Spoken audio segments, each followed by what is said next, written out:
8 नवंबर को जब प्रधानमंत्री नरेंद्र मोदी अपनी ऐतिहासिक योजना लेकर आए थे तो उन्होंने क्या कहा था कि इससे काले धन पर अंकुश लगेगा, इससे नकली नोट पर अंकुश लगेगा, आए दिन सख्त नियम बनाए गए, नियमों में तब्दीली आती गई, लोगों को असुविधा हुई। लेकिन अब कई चीजें सामने उभर कर आ रही हैं। नोटों की बदमाश कंपनी की जो दास्तानें हम आपको दिखाने जा रहे हैं उसे देखकर आप हैरत में पड़ जाएंगे कि इन बदमाशों में किन का नाम है। तमिलनाडु के सेलम में बीजेपी के एक नेता काला धंधा कर रहा था, वो भी नोटों का। चौंकिए मत, उसी तरह से पंजाब के मोहाली में बेहद पढ़े लिखे भाई बहन नकली नोट छाप रहे थे और भुवनेश्वर राजधानी में टॉयलेट में पुराने नोट फ्लश कर दिए गए। जी हां, इनकी कहानियां विस्तार से बताएंगे, लेकिन सबसे ताजा खबर यह है, क्या आई है वो देखते हैं। बेंगलुरु में इनकम टैक्स छापे में 4 करोड़ 70 लाख के नए नोट्स मिले हैं। नए नोट मतलब 2-2 हजार वाले नए नोट, 235 नई गड्डियां मिली हैं।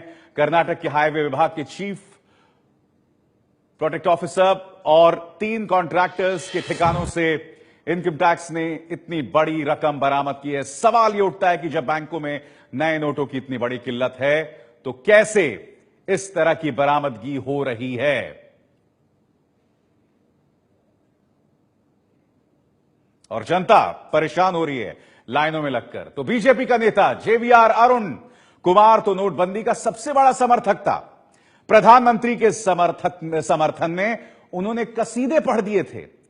लेकिन जो मामला सामने उभर कर आया है वो शर्मिंदा करने वाला है।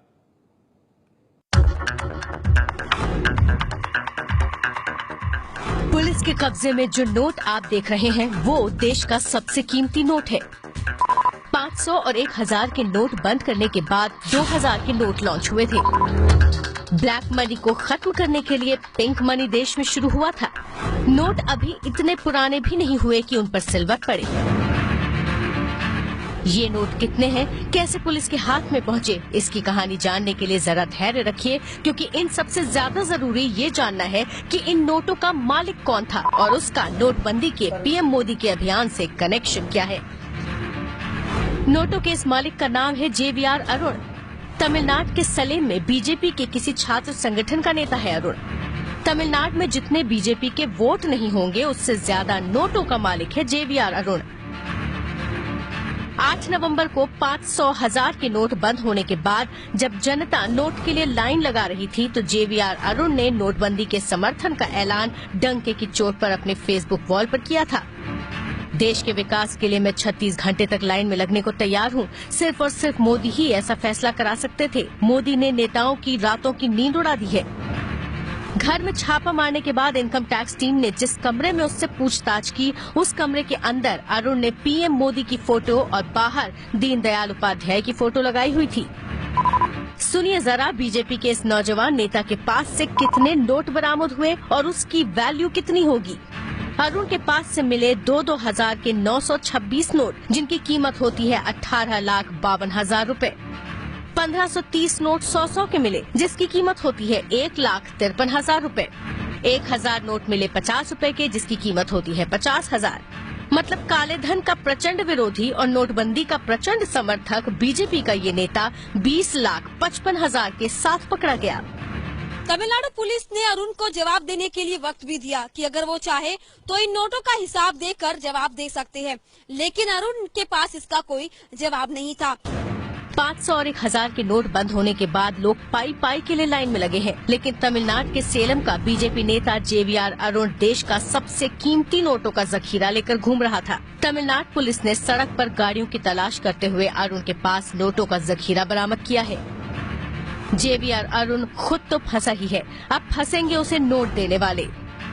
जेवीआर अरुण के पास से मिले 926 नोटों का मतलब है कि उसके पास सीधे बैंक से 2000 के 10 बंडल आए। इस वक्त इतनी रकम सिर्फ बैंक से ही मिल सकती है। अभी तक ये जानकारी नहीं है कि अरुण ने किस बैंक से पिंक मनी की शक्ल में ब्लैक मनी बाहर निकाला। एक जानकारी ये भी है कि जेवीआर जब पिंक मनी के ब्लैक खेल में लगा हुआ था तभी से पुलिस उसके पीछे लग गई थी। उसकी कार इंटरसेप्ट करके रंगे हाथों उसे पकड़ा गया। नोटबंदी के बाद प्रधानमंत्री नरेंद्र मोदी की सख्ती बनी हुई है। यहाँ तक कि उन्होंने बीजेपी सांसदों और विधायकों को भी यह आदेश दिया है कि 8 नवंबर के बाद बैंक ट्रांजैक्शन की जानकारी पार्टी को दी जाए। लेकिन जीवीआर अरुण के चक्कर में पार्टी की तगड़ी किरकिरी हुई है। तमिलनाडु बीजेपी ने उससे संगठन की सारी जिम्मेदारियां छीन ली है और कारण बताओ नोटिस भी जारी किया है। नोटबंदी के बाद नोटों को लेकर बीजेपी की किरकिरी का ये पहला मामला नहीं है। 17 नवंबर को महाराष्ट्र के सोलापुर के लोक मंगल समूह की एक कार से 91,50,000 के नोट मिले थे, जो महाराष्ट्र के मंत्री सुभाष देशमुख के निकले। चेन्नई से पिंकी राजपुरोहित की रिपोर्ट।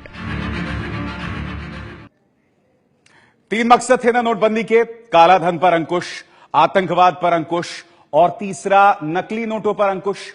अब काला धन को लेकर सरकार एमनेस्टी स्कीम लेकर आ चुकी है, मगर नकली नोटों को लेकर क्या हो रहा है?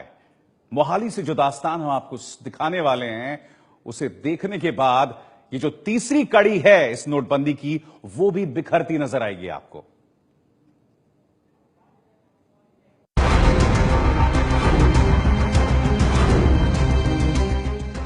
2000 के 42 लाख के नोट, लाल बत्ती वाली गाड़ी में गुलाबी नोट, महंगी ऑडी गाड़ी में नोटों की डिलीवरी। इन नोटों को ध्यान से देख लीजिए। 2000 के इतने नोट एक साथ शायद ही आपने देखे हों। मोहाली पुलिस ने सजाकर इसे दुनिया के सामने रखा है, क्योंकि ये बरामद हुए हैं चंडीगढ़ की बदमाश कंपनी से।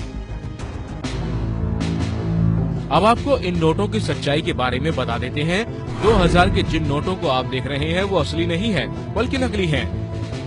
पहली नजर में ये बिल्कुल असली नजर आते हैं, लेकिन गौर से देखेंगे तो ये केवल गुलाबी रंग के कागज के टुकड़े हैं, जिनकी बाजार में कोई कीमत नहीं है।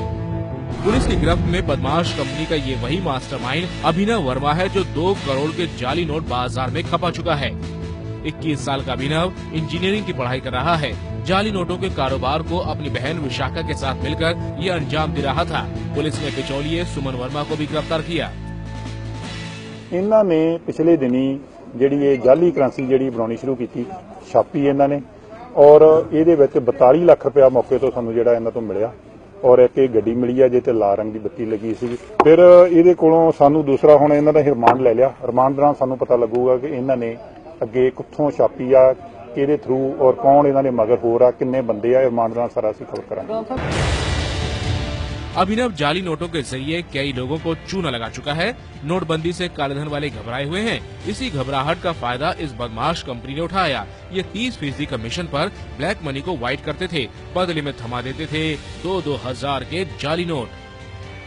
मान लीजिए 1 करोड़ की ब्लैक मनी जो 500 और 1000 के पुराने नोट में है, उसे व्हाइट करना है तो ये पार्टी को 70 लाख ही देते, यानी 30 लाख अपने पास रख लेते।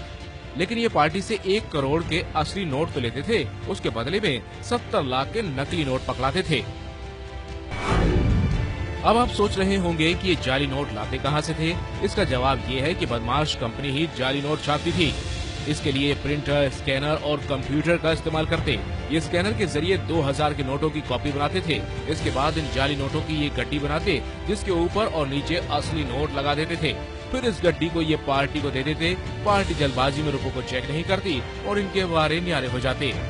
ਇਹਨੂੰ ਪਿਛਲੇ ਦਿਨੀ ਪੈਸੇ ਦੀ ਲਾਲਸਾ ਕਾਰਨੀ ਇੱਕ ਜਿਵੇਂ ਹੁਣ ਨੋਟਬੰਦੀ ਹੋਣ ਕਰਕੇ ਇਹ ਕੀ ਕਰਦੇ ਸੀ, ਪੁਰਾਣੀ ਜਾਲੀ ਕਰੰਸੀ 500,000 ਦੇ ਜਿਹੜੇ ਆ ਉਹ ਲੈਂਦੇ ਸੀਗੇ। ਉਹਨਾਂ ਵੰਡੇ ਜਿਹੜੇ ਇਸ 30% ਪੈਸੇ ਕੱਟ ਕੇ ਤੇ ਜਿਹੜੀ ਉਹਨਾਂ ਨੂੰ ਇਹ ਦਿੰਦੇ ਸੀ ਕਰੰਸੀ, और ਉਹਦੇ ਵਿੱਚ ਵੀ ਇਹ ਜਿਹੜੀ ਕਰੰਸੀ ਹੈ ਜਾਲੀ ਦੇ ਰਿਹਾ और बिल्कुल नोट ਦਾ ਜਿਹੜਾ पता नहीं लग रहा भी असली है कि नकली है। अभिनव नाम के जिस शख्स से 2,000 रुपए के 42 लाख रुपए के नकली नोट पकड़े गए हैं, वो यहीं पर कंपनी चलाता था। चंडीगढ़ का जो इंडस्ट्रियल एरिया है, यहाँ पर वो कंपनी चलाता था।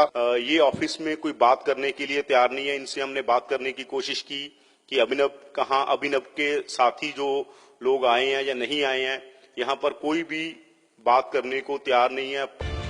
माना जा रहा है कि अभिनव ने किसी ताकतवर को चूना लगाया है, जिसके बाद पुलिस उसकी तलाश कर रही थी। तीनों हरियाणा नंबर की ऑडी कार में नकली नोट डिलीवर करने मोहाली के जगतपुरा गांव जा रहे थे। तभी रास्ते में मोहाली पुलिस ने इन्हें पकड़ लिया। ये पिछले 20 दिनों से करीब 2 करोड़ रुपए के नकली नोट पुरानी करेंसी से बदल चुके हैं।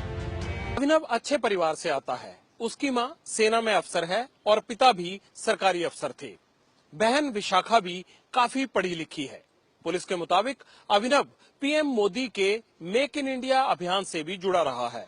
उसने नेत्रहीनों के लिए एक खास तरह की छड़ी बनाई थी। पुलिस ने सभी आरोपियों को 3 दिसंबर तक पुलिस हिरासत में भेजा है। लेकिन मोदी सरकार की नोटबंदी के ऐलान के बाद काले धन वालों को पुराने नोटों के बदले जाली करेंसी देने का दिया धंधा करने लगा। लेकिन इसके इस गुनाह ने इसे पहुंचा दिया है सलाखों के पीछे।